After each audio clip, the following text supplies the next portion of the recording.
Okay, so we're ready to go ahead and try out a few of our calculations.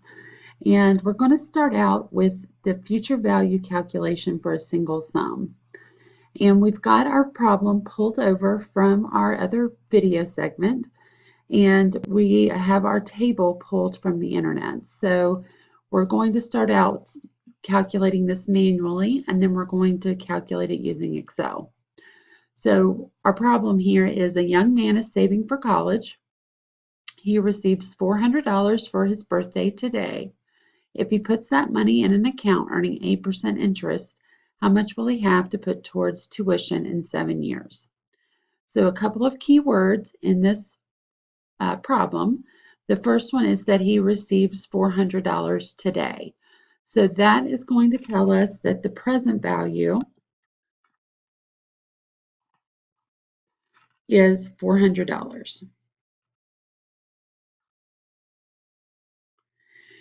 So we're looking for the future value interest factor from our table, and that is going to be the number that we are going to use to look up in order to calculate our present value or our future value. So we want to find our interest rate here, which is 8% from the problem, and we need our number of periods, which is 7 from the problem. And with that information, we can now look up the future value interest factor. So our rates run across the top here in our table, and our number of periods run down the column here in our table.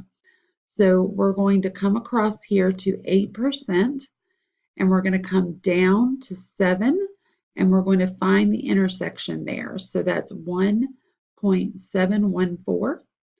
So we are going to put that number right in here, 1.714.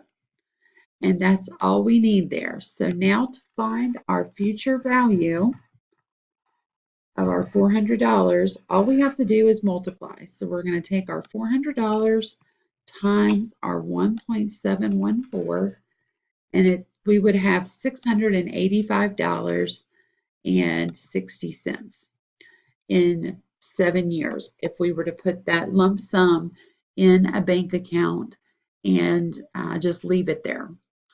So now we want to see, we're going to cross-reference that number and see if Excel gives us a similar number. So we're going to flip on over here to our new sheet, and we want to set this up very similarly. So we're going to be putting in our present value amount. We want to put in our interest rate. You will always need 3 variables in order to calculate the 4th variable.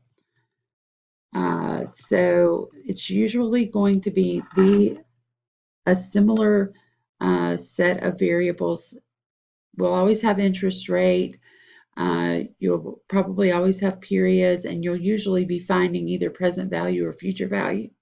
Now, occasionally the problem will give you present value and future value and ask you to find the number of periods or the rate, but those problems are not as common as the ones that we're going to be calculating today. Okay, so now we're going to be finding future value, and we're going to fill in our amounts here. So 400 and 8% and 7. And now we're going to use a formula here, or a function in Excel, to get our calculation. So what we want to do is come up here on our toolbar, and we're going to use our Insert Function tool. So we're going to go ahead and click on that, and it's going to bring up a little wizard. And what we want to do is we're just going to move it over here to the side so we can see what's going on in our cell at the same time that we're operating here.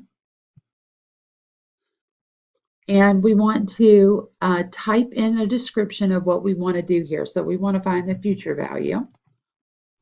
And then we want to click Go. And it's going to find that function for us. And here it is right here in the list of functions that it returns. So we want the FV function. We're going to click OK. and it's going to bring up a little wizard for us.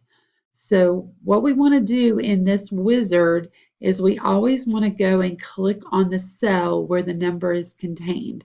You don't ever want to actually click or put the amount in that block right there, because then if the amount here changes, you'll have to actually go in and change the amount in the calculation.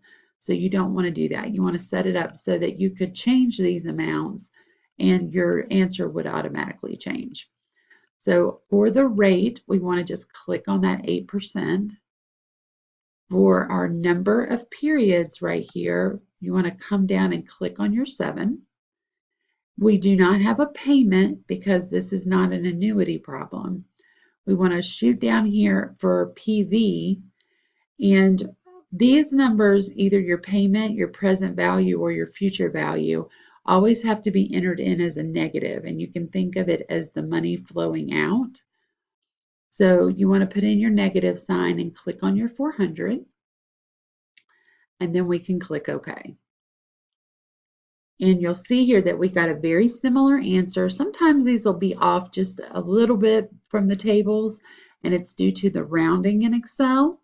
So if we flip back over here to our sheet 1, we got about 7-cent difference here in the answer. So this was 685.60, and this is 685.53. So this is a little bit more precise, but the answers are very similar. So that's the calculation of future value for a single sum.